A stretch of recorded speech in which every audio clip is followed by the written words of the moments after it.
Imagine standing on a Miami beach, looking up at a brand new skyscraper gleaming in the sun. Its surface is not glass, not steel, but sculpted white concrete that curves like ocean waves. Each panel fits perfectly against the next, with gaps thinner than a credit card.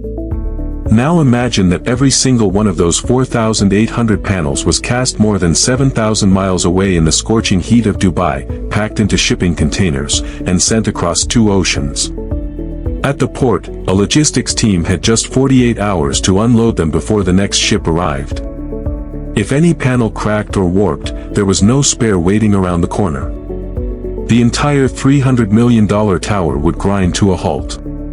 The question that kept project managers awake at night was simple: how do you manufacture an entire building skin on the other side of the planet and assemble it with millimeter-perfect accuracy in a hurricane-prone city?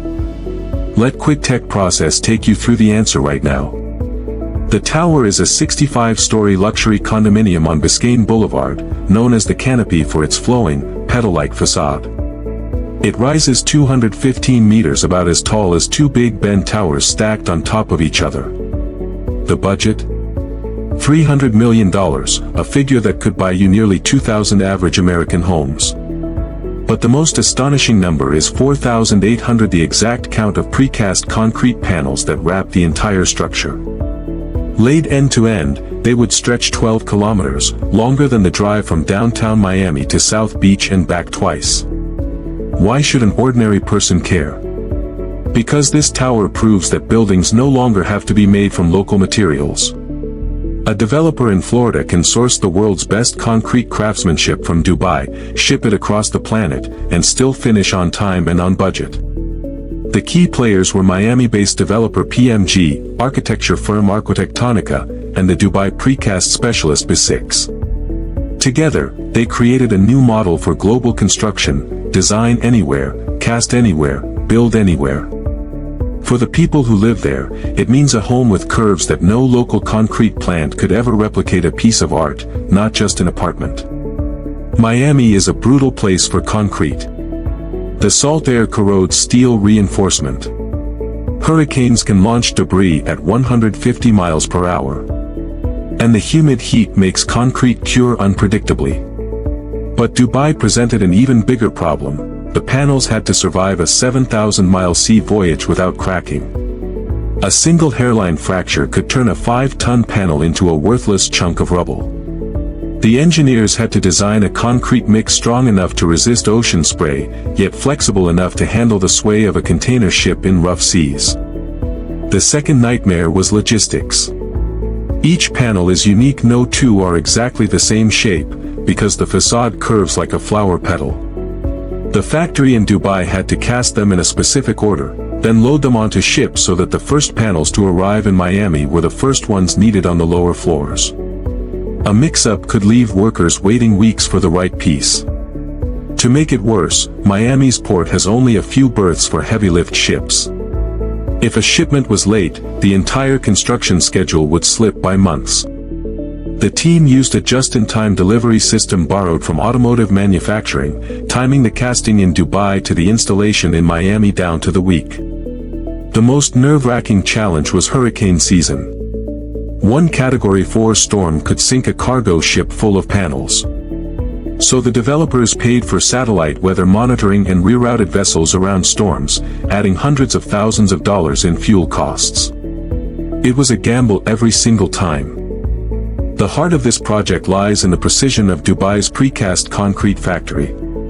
Unlike typical concrete blocks, these panels are made of ultra-high-performance concrete, UHPC, a blend of cement, silica fume, fine sand, and steel fibers that is 3 times stronger than standard concrete.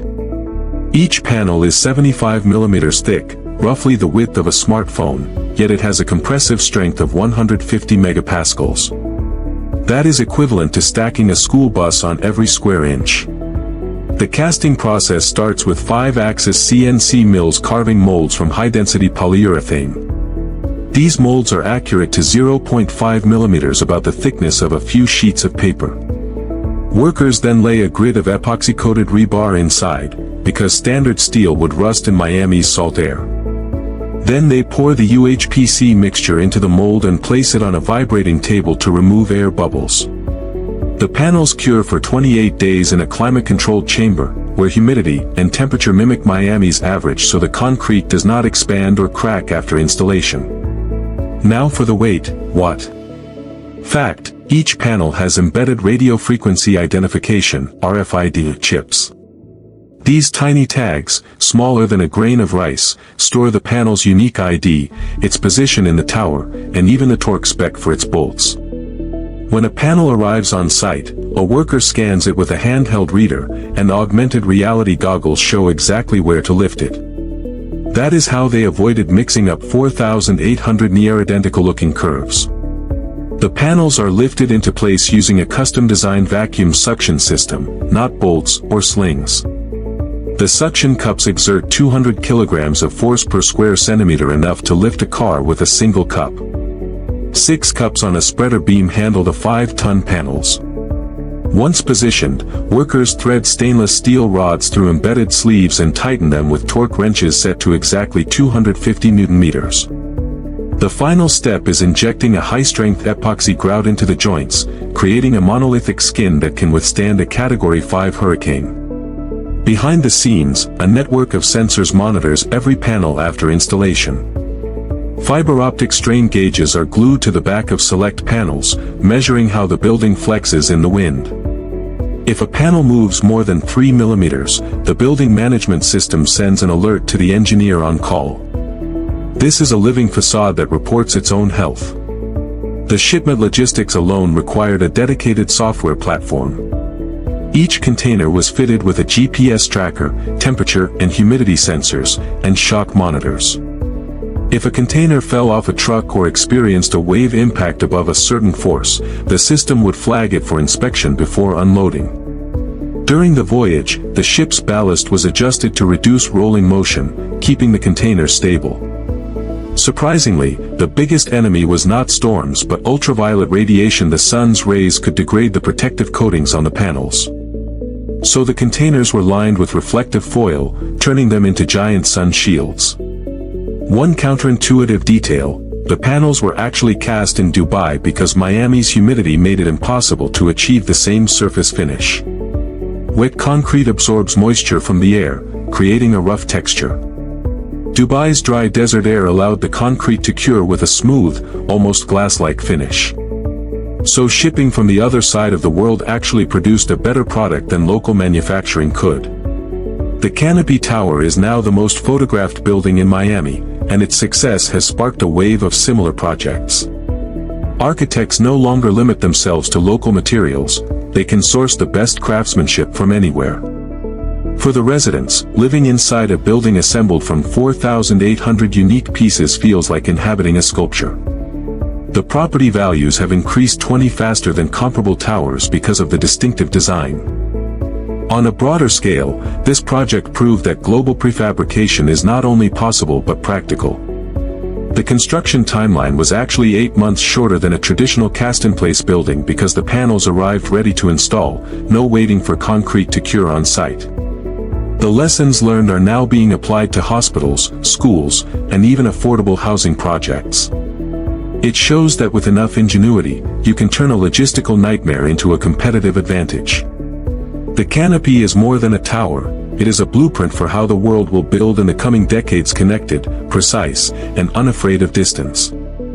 The next time you see a stunning skyscraper, remember that its skin might have been born in a factory halfway across the planet, packed into a steel box, and shipped through storms to its final home. So here is a question for you: would you trust a building made of 4,800 puzzle pieces that traveled 7,000 miles to meet you?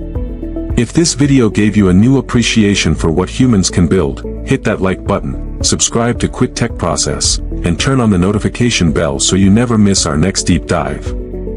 We'll see you in the next one. And remember, the future of construction doesn't have a backyard. It has a global supply chain.